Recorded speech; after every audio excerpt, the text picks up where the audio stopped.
So, a lot happened in the span of the last 20, 30 minutes. So, TLDR, I got up this morning, I started recording, I got ready, I got myself all hyped up. I did like a 4-minute intro that will never be shown to anyone ever, except on Twitter because I posted part of it there. Only for me to realize, the chapter isn't out yet. Congratulations.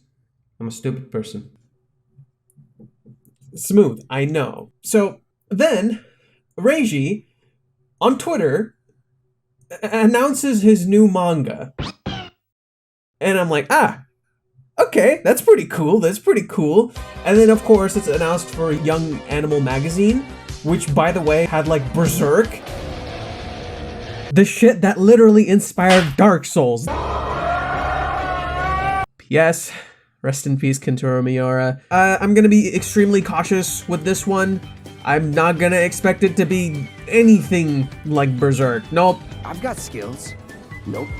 Nothing tops Berserk. It's the king of manga. We're not even going there. But I am interested. It's also bi-weekly, so I will look at it and I might cover it on the channel. It'll probably get its own video where I discuss it a little bit more in depth, like from what we know so far. So yeah, that happened. By the way, if you're not aware, it's like 8 o'clock for me now, like 8 at night. And then the next thing that happens is the chapter drops. What? And then to top it all off, next week, the series is on a break. So much happened in the span of like 2 seconds. If this wasn't clear yet, this is my reaction to chapter 221 of Rent a Girlfriend.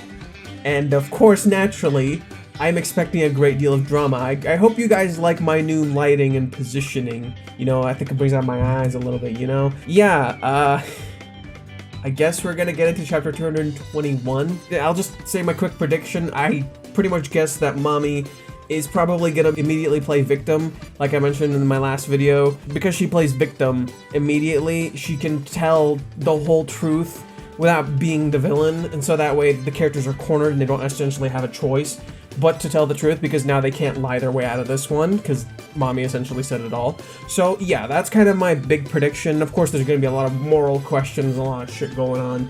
So, without further ado, I'll let the spice begin. That's, okay, going the wrong way. Oh, starting heavy, aren't we? The truth comes spilling out, and the world turns upside down. Chizuru Mizuhara, regular renter-girlfriend. Oof.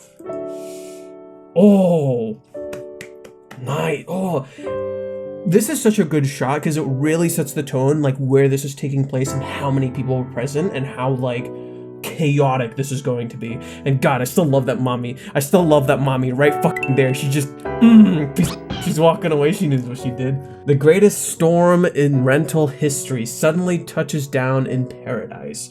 Chapter 221, The Girlfriend in Paradise, Part 33, Miyajima, Reiji. Ooh, man, he's so good at angling. Okay, Ruka panics. He's making the characters look visceral too. I love the intensity of the motion and the color. I'm really liking this. Oh, yeah. 2 pages of just, ooh. Ooh. How many pages is this? This is, so far there hasn't been a single piece of dialogue. Huh? What? What the? My phone. Oh, whoops, I dropped my phone.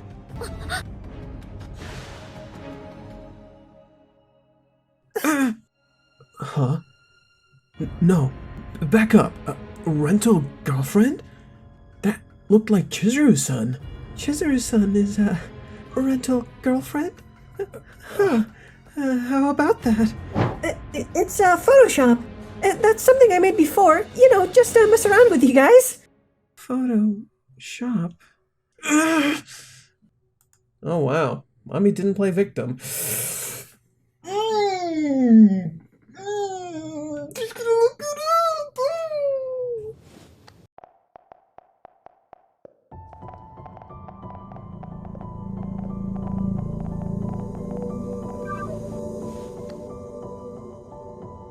This this is on their website. So then she really is a rental girlfriend. Is that one of those, were they to pretend to be a client's girlfriend? Is that your part-time job? What is happening? Tell me this is all just a dream. They found out. They know she's a rental girlfriend. Here, now, in front of everybody. How are we gonna survive this? In a situation like this, whether Mizuhara confirms or denies it, it's bad.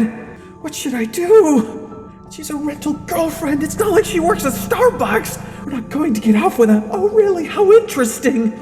Oh, wow. It says she's Mami-chan's attempt to cover it up just backfired. She's trying to trick them. When people talk about the Eye of the Hurricane, this is exactly what they're talking about. All right, calm down. It's not like I know the exact details of our relationship. Wait, hold on. Kazuchi, did you know about this? Play it cool. It's my only option. Of course. Don't ask such weird questions. Don't let it show. Don't let it show. Don't let it show. Oh, what are they thinking? Is it going to work? Do they believe me? I can't bear to look. Let's go, Chizuru. Mizuhara's totally shaken too. We can't stay here. Right now, we just need to act like nothing happened. The money. Huh? The money. What? Dad! That's right, he saw us! Mizuhara didn't know though! He saw me giving her money! No, Chizuru knew. Kazuya told her after. No, that was in the chapter. Huh? What money? Dad? I saw him. Kazuya was giving money to Chizuru's-san. Dad? Why did you never mention this? I thought he owed her money. I said if he was having issues that he should talk with me. I went to see him. Wait, hold on. So then, you two... Oh no, it's too late. They're really going to. Oh god, my head's spinning. I'm gonna pass out. Oh, why here? Why now? I was going to end everything back in Tokyo. I was ready. Help me. Please, God, Buddha, anybody, do something. Help me out of this. I'm sorry, you two. Mami-chan. I'd never do anything to upset you. I just can't hide this anymore. And now, the final blow. Next time, 1 second into the future.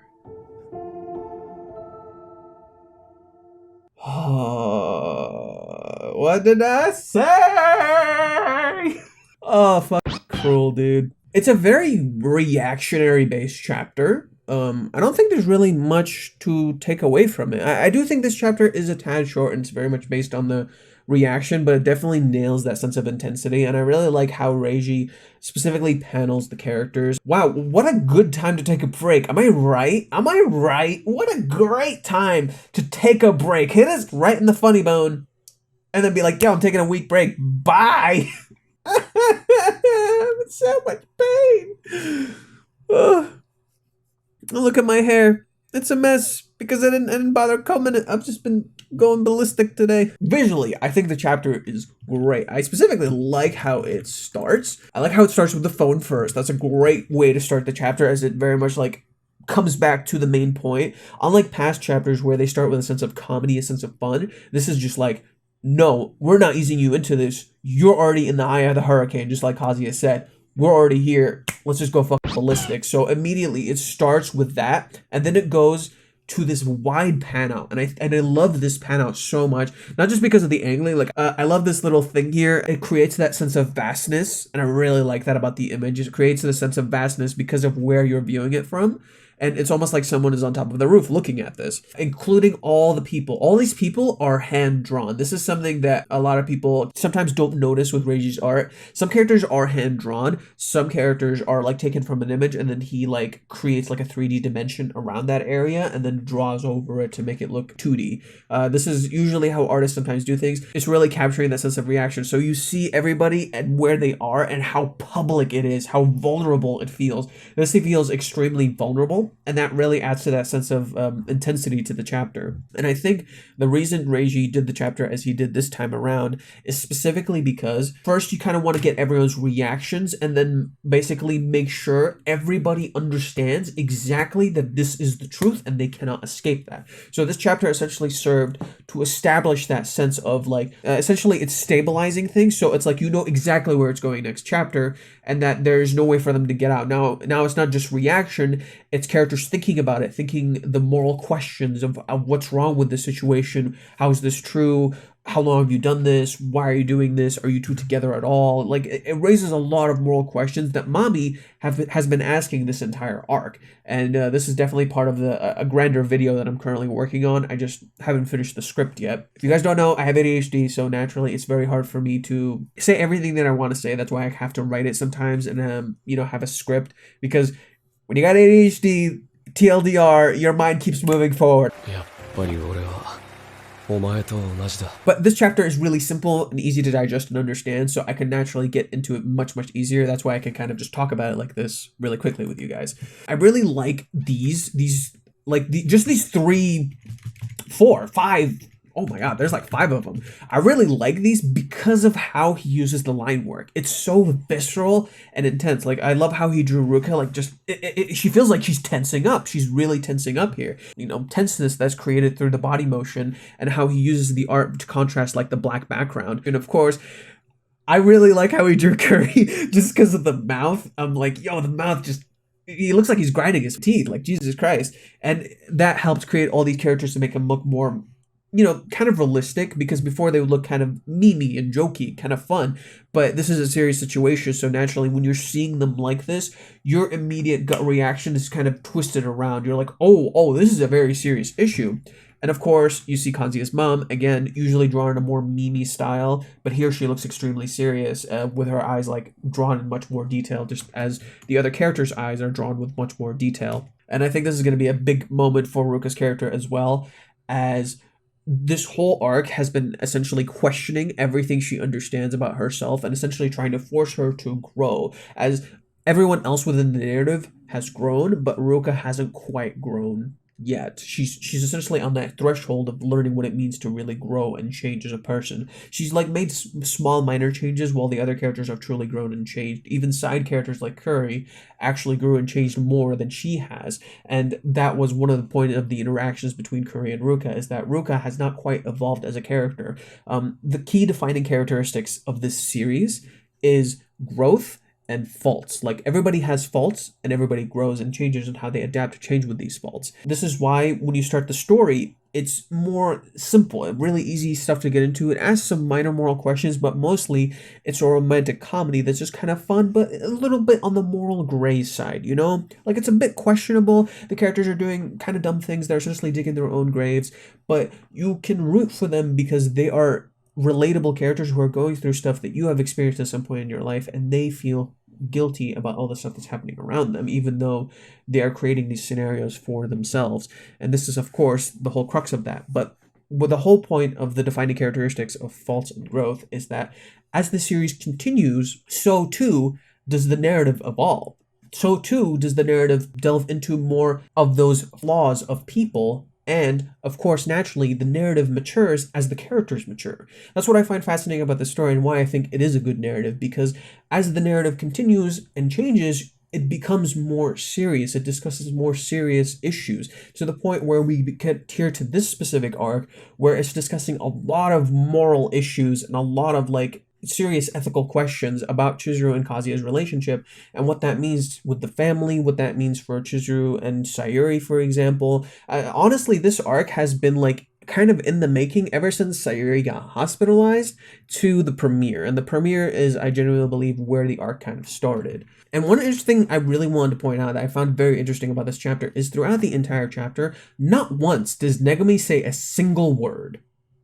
What does that indicate to you? Next chapter, she's going to do a great deal of the talking, as a lot of the time in this specific chapter is spent on the family and why can't I talk? Kibe, she's essentially just listening and trying to sort out her feelings, her thoughts, and what she thinks about this, as Negami has already essentially accepted this while the others are questioning it and trying to understand the reality of the situation, as I believe Negami has a better understanding of Kazuya than most of the other people involved in this situation. Everybody has a different facet of each other. I think that does help. There's a lot of like moving pieces where it's like there's a lot of people to talk to and a lot of things to happen. So I generally believe it all centers around Negami, and that's why she doesn't talk in this chapter, because what she has to say is arguably one of the more important things in this, and I believe Kibe is also involved. And this is actually all hinted at in chapter 167. And then finally, out of everybody present, we finally pan to Kazuya. And yeah, of course, Chizuru returns to Kazuya as she did in the earlier page, but it's like paneled differently.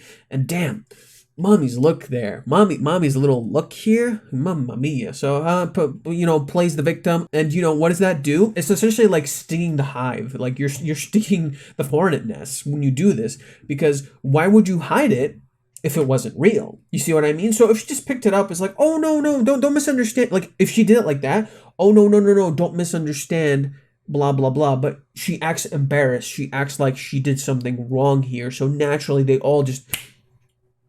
And see, like, Grandma's reaction adds to that. She's already frozen in place. But then when Mami does this, it reaffirms that to her. And everybody realizes, Kazuya and Chizuru realize this immediately. Kibe is in shell shock right now. He's not okay. He's busy processing this. And then this line. This is actually important. Mami essentially dug the grave for them. It's a Photoshop. That's something I made before, just to mess around with you guys. Why would you make that? That doesn't make any sense. And Mami said this on purpose. We know Mami said this on purpose. So naturally, this creates the whole scenario where the family's like, okay, easiest way to fix this. Look it up. What does Grandma Negami do? Looks it up. That's so clever from Mami's perspective. It's like, it's such an easily refutable argument that Mami makes here that it's clear it was done intentionally. And then, of course, Mami telling everybody after. Grandma Negami looks it up and look... I love how she's drawn. This chapter is literally mostly visual, and it's so well done. I love how visual the chapter feels because of how it's being delivered. And it creates, that sense of atmosphere that you wouldn't normally get, and it allows for the next chapter to be as strong as it feels. Naturally, I do think some people will be kind of frustrated with this chapter, as, again, I even mentioned this earlier, it does kind of leave you on a sense of cliffhanger, which kind of blows. Like again, it's mostly a reactionary chapter created to build up the next chapter, but it creates this stable stepping ground, so that way Reiji can easily work around what's happening and deliver the chapters more efficiently and much easier for us as the viewers to understand. This works to the benefit of his writing, as it makes it easier for the lighter audience, the more casual audience, to understand exactly what he's trying to convey here, yet at the same time for us as the normal as the hardcore viewers like me, like the dumb boy like me, can analyze this to death and kind of appreciate what's happening a little bit. So naturally, again, she looks it up. Oh man, I love how he drew Kazuya's eyes just like swirling. It's capturing, that sense of panic and sense of stress, and Kazuya trying to take some semblance of control back as he's slowly panicking. And of course, Chizuru's just frozen in place, because Chizuru, this is essentially just losing like the only sense of home that she's had. And essentially whatever plan she had worked out to deal with Mami, to deal with Ruka, none of that matters.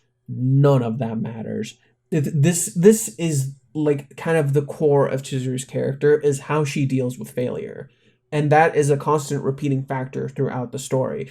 This is literally why I compared her to Spider-Man, because Spider-Man's character is defined by how he deals with failure, as he fails a lot, and so does Chizuru. Chizuru's dealing with her failure throughout her entire life, whether it be her backstory, the death of her grandpa, the whole thing that she had going on with the movie, and all the time she kept trying and failing and pushing forward regardless. That's why she inspired Kazuya. That's why Kazuya likes her. I always hear the sentiment that Kazuya idolizes Chizuru. No. Kazuya doesn't idolize Chizuru, because when you idolize someone, you strip them of their human characteristics. You don't view them as another human being. That's the difference between Kazuya and idolizing someone, is Kazuya actually sees a parts of Chizuru. What he is afraid of is himself, not just because of the rental, but because of everything around him, because of who he is, because of how he views the situations.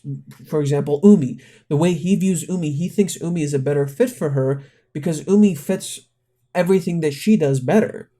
He's not doing it because he idolizes Chizuru. He's doing it because he genuinely believes that she is that great.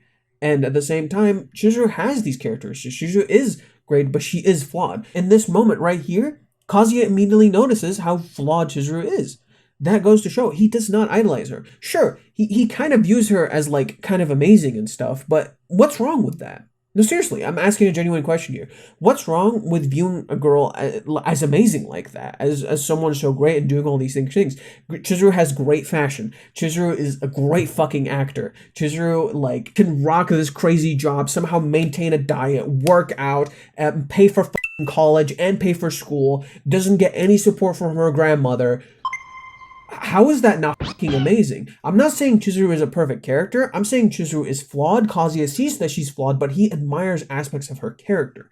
That's why Kazuya does not idolize Chizuru. And wow, I am really straying off topic here, but I just felt like this specific moment here really captures that Kazuya does not idolize Chizuru. It's more of an internal thing. It's a thing inside of him. And while idolization makes these issues worse, this isn't what's going on with Kazuya's character here. This is more of a depressive streak, a spiral for Kazuya's character and what's going on with him. And this arc is kind of designed for him to slowly start overcoming that. And this isn't something that will go away even if they get together. This is actually something he will continue to have to combat, and I really like that in Reiji's writing, as it's something Kazuya constantly deals with throughout the narrative, and the ways he deals with it constantly change and evolve as the narrative itself changes and matures. See what I mean? As the narrative discusses more mature and intense topics that raises serious moral questions, so too does Kazuya have to deal with more of his faults and learn how to combat them in different ways. And of course, naturally, them coming back to haunt him in really drastic and more intense ways, as seen in chapter 218, where not only does his mind betray him as he's just walking around trying to admit to himself that he's okay, that there's nothing wrong, his heart turns against him, his mind betrays him, and then his body betrays him. Your body submits, your heart succumbs. So why does your mind resist? Kazuya doesn't want to be turned on by this. This is arousal is a biological reaction. There's such a thing as an emotional boner. That's an actual fucking thing. I like how Kazuya's mom is trying to handle it. She's like, oh, wow, that's great, you know? It's not like I've been lied to this entire time. Oh, no, I'm not in total pain. Ah! Oh, another thing I didn't mention, Kuri and Ruka didn't say a single word this chapter either, so I do think we will see more of their feelings and reactions in the next chapter, as if you count it, it's 4-4. Kazuya's mom, Kazuya's dad, Kibe, and Grandma Negami, Kazuya, Chizuru, Ruka, and Kuri. 4v4. Mami doesn't count because she's in the middle, because she's the one in control here. And of course, she's just kind of chilling on the floor, be like, yeah, I totally won. So hi, post-editing me here. There were a few things while I was recording that I went through, and I realized I didn't mention, but kind of wanted to talk about. So let's just get into it really quick. The reason he's doing this is to try to kind of save her from embarrassment here, because they are in public. This is just happening right here, right now, in front of everybody. Personally, as I said, I think the smartest move would have been for Kazuya to just say, hey, let's talk in private. The issue with that, though, is, one, he's panicking. So we already know he's panicking. He's not going to make a choice like that. But also, naturally, in his mind, he probably just didn't get to that point. He's just trying to get out of this situation. And then here, too, I also want to touch on Mizuharu's totally shaken, too. We can't stay here. Him realizing that she's shaken here actually also goes to show how he doesn't idolize her. If Kazuya did idolize her, and Chizuru actually asked this question, I believe in chapter 173, where she literally asked Kazuya, you're just seeing like an idolized version of me, when in reality, Kazuya is actually seeing all of her good parts. That's what he admires, the good parts that Chizuru herself doesn't see, because Chizuru, like Kazuya, has an inferiority complex of her own. So naturally, when Kazuya is able to see here, Mizuharu's totally shaken stew, we can't stay here, Kazuya sees her faults. Had he idolized her, had he seen her as this perfect person who could do anything, he would not think that. In reality, he would flip it. He would think to himself, oh, Chizuru's got this, she can do anything. See what I mean?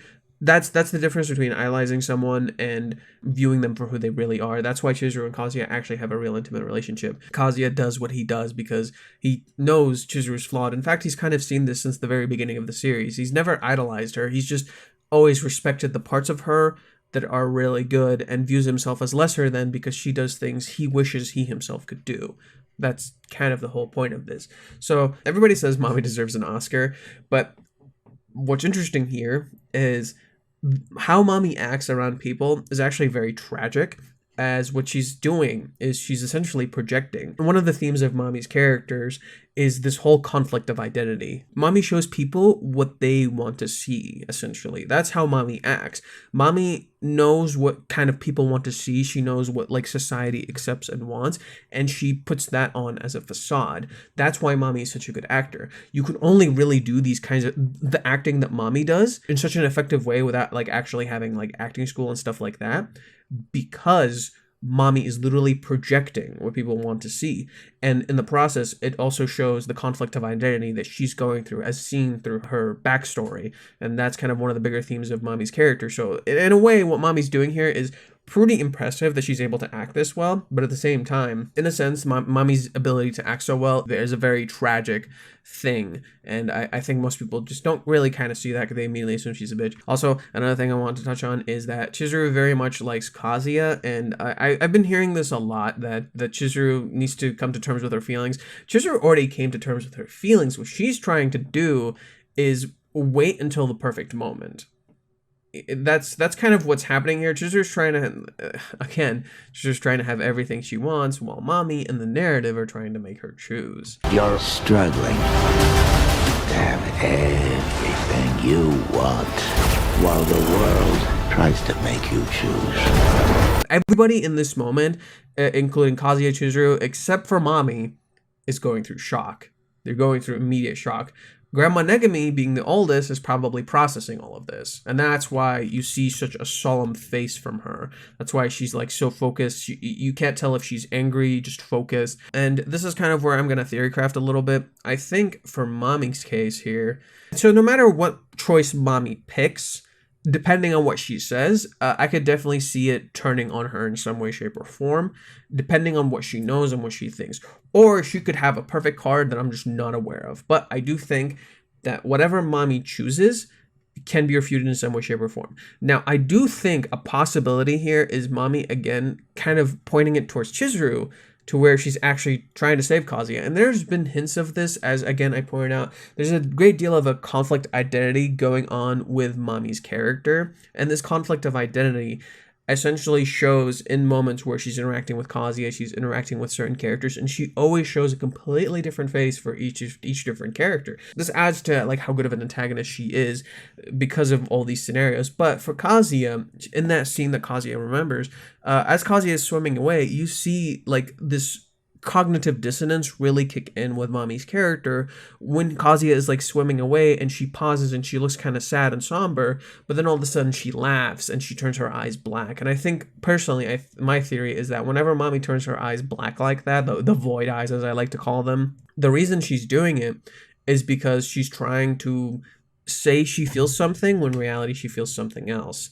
And this is what cognitive dissonance means, is essentially like she's telling herself this is the truth, this is where it really is, when in reality it's not that, and she feels something else. So when she's laughing, it seems like she's laughing at Kazuya because she got him, she won, when in reality she could be laughing because she's trying to cope with the fact that Kazuya isn't with her and she actually likes Kazuya, because Mami doesn't even understand when she's in love. She even points that out in her backstory. She does say, "I'm sorry, you too." So it sounds like she's going the neutral route. And I think next chapter will definitely be focused on Grandma Negami, as she essentially had nothing to say this time around. So that's why Reiji saved a good chunk of that this chapter. Again, this was a reactionary chapter meant to essentially stabilize where the talking points will go from here. And for that very purpose, it kind of hammers down all the details, gets them all out of the way, so now you know exactly what's going to happen next chapter. And I think the next chapter is going to be very much focused on all the dialogue and all the stuff that's going on.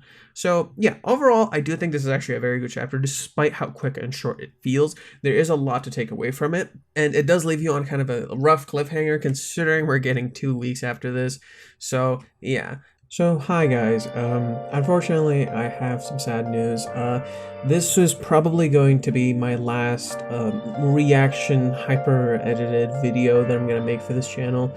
I don't think I'll drop reaction videos, but I just came to a realization while I was working on this that it's just unsustainable. At best I can make like jokes and memes in between.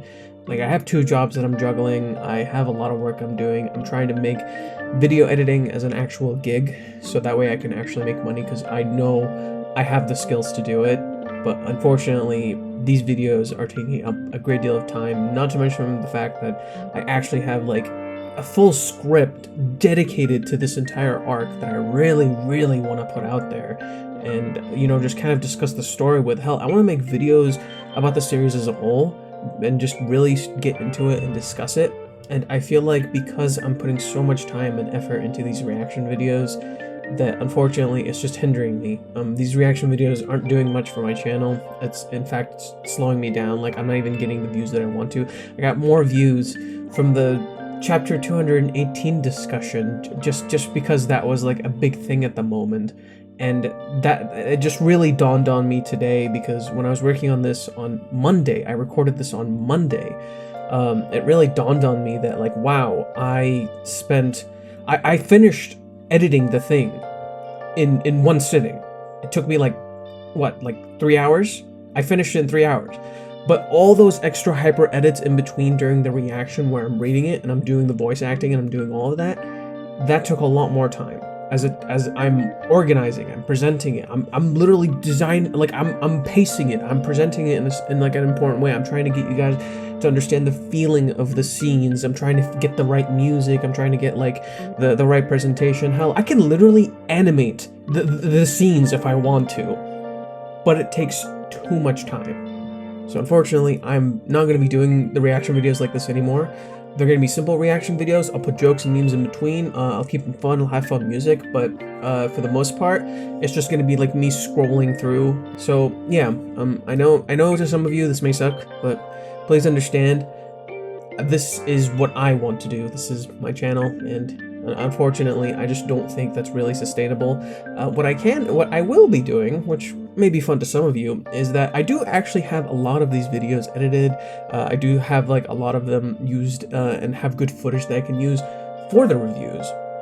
So when I do eventually do the reviews, I can show you some of these edits and panning and stuff like that while I'm actually talking about the scenes. So that could be very useful in those sense, as I kind of do in this. I use some of the ones that I actually never ended up using within the channel, or videos I never actually ended up putting out.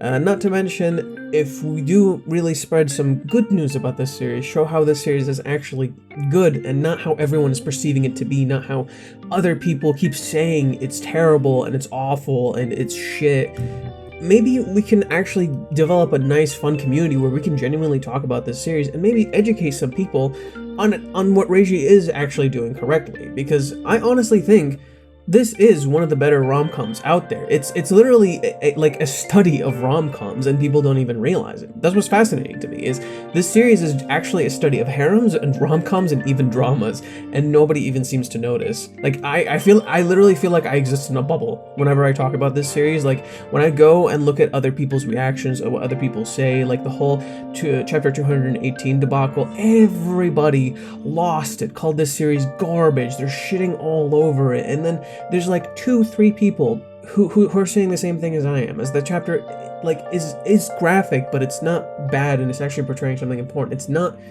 NTR. That's not what it is. And unfortunately, I do think this is just going to be a reoccurring pattern, so that's why I kind of really want to be a voice of reason, as I have spent a long time studying writing, as I want to write stories myself. I spent a long time learning how to analyze, watching other content creators, watching other people study and analyze films and stories that I enjoyed and tell me why they're good and why they're bad. And this is something I want to do for this series, as I don't think anybody else is. I don't think anybody else is genuinely going to take the time, because why would you? Why would you waste time on a series like this that most likely would only get you views if you talked about it poorly? So naturally, people will talk about the negatives. People will go out of their way to say these things, or they just don't understand the characters. I've seen a lot of videos where people just don't understand the characters, they don't understand what Reiji's trying to say, they don't understand what's happening. And I do think that is, to a degree, a fault of Reiji, in the sense that his writing is good, but it's not easy to understand for a few reasons that I will naturally get into in a future video. So yeah, that's roughly all I've had to say. I had an intro for the other video, but I had an outro for the other video, but this is going to be the outro for it. So yeah, unfortunately, this will be the last big reaction video. After that, I'm just going to be normal reaction videos that will be out in a day, super easy to make, won't take any time at all. You guys will get my reaction, naturally you'll also get my first impressions, and of course I will be making more of those actually script videos that I kept promising for like since I started this channel. Like I've been promising script videos since I started this channel, and this is something I've just really want to do, and I've just noticed like I exhaust myself while working on these videos, and it's just not worth it. I want to write, I want to communicate with you guys. So yeah, this has been Fate, Johan, whatever you want to call me at this point. Please subscribe, hit the like button, hit the bell icon to keep up with the uploads. And finally, let's bring something new to this channel. Let's do something a little bit different. Let's mosey.